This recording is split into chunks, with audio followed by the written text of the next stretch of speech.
and so medase the Badwam TV Badwam health tips so Amenorrhea ho komo na watch ye di komo no a ne ye ba be share before and after beden ma hu say me menses na emma ama 1 month pa enye concern ana say me nya na sa 3 months time na me mani enna ho Dr. Duboaten wo endpoint homeopathic clinic ono na watch oni ye di san komo yi na dwuma ko no nso nti na dwuma de ye de bro dwada bia ne edikosi fiada simenum timesro ko endpoint on matna ye bia yare bia ha wadwene a koho na on mo ensure Dr. Penny wo ha dog yamo akwaba ye na ase ye hwe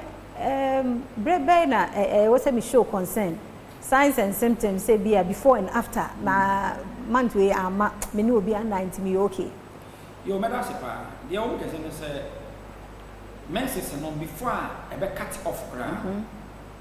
e be chance ye e yi ho kakra okay into bonds or baby hours me menses no 10 years ni e ma 5 years ni e ma e chance ye mo huni okay obi ho a wo chance nya menses no na wo nya 7 days it is true say oba wu nyini a it me trend that me sisa but sometimes and for what me emu and then you see one thing about life and they say obi o or 40 years or shall say menses no nya 7 days up to date o nya 7 days okay obi o the quantity of moja na eba no is sign moja na kala no is sign it we oba na first we shall say nya menses no nya 7 days and then about 5 days last month we nya 4 days one we do me no ebeba na obu o nya 1 day no anu no so obi nya 1 day 1 day na wo nya na kwa ketuwa bi ketewese scanty eba no ko a sign kire se one we ya mess ni bi kaka obi menses no moja eba ka wo se moja no menses moja na eba ka bo se ase akokwa ye twa ni ti na moja eba obi wa na de ne ba de ba ni tu obi de ne ba ne brownish clots dem possibly no ko doctor obetima kire se normal na se nya no sign kire se wa we ya ana obi wa ba ya ka be fe bi dysmenorrhea ya sitimi hwe no excruciating pain to no funny sire mu nyina and menstrual cramps yes it's associated with amenorrhea bani sa de no one way ya bedu me bi kura no message no kra bia na eno so ban me bia eti enka the main sign wo mu e ka sa amenorrhea de ke no answer message no etwa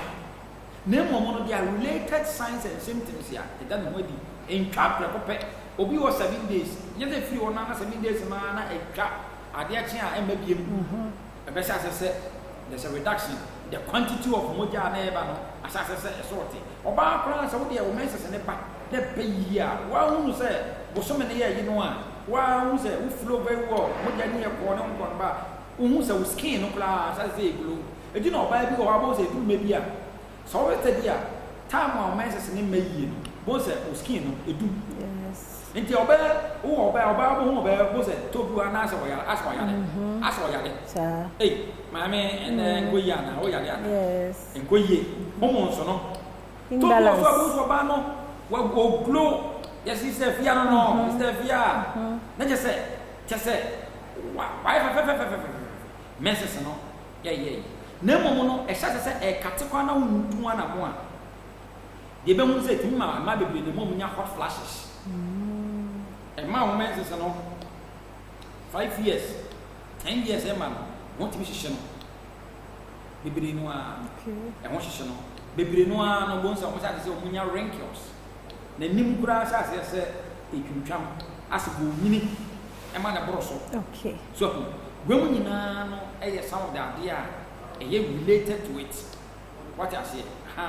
na e bedu me bi na hu sunsun so bebre enam se menses ne ma no ade ba ko e be yen se e kire se ni sen unya nya de abetimi awo dog yen from see o chana na number be my friend is 0244 endpoint number no friend number no so yen uni komoni amwa 0244 86 70 68 0244 86 70 68. Yeah, that's it. Dr. Dubuatin na yetene nkana endpoint homeopathic clinic Adom so na watchi ye di nkomo afa amenorrhea ho chena de patin a sabrese yes menum kan ye ho na yento nkomo no so. Yeah, that's it.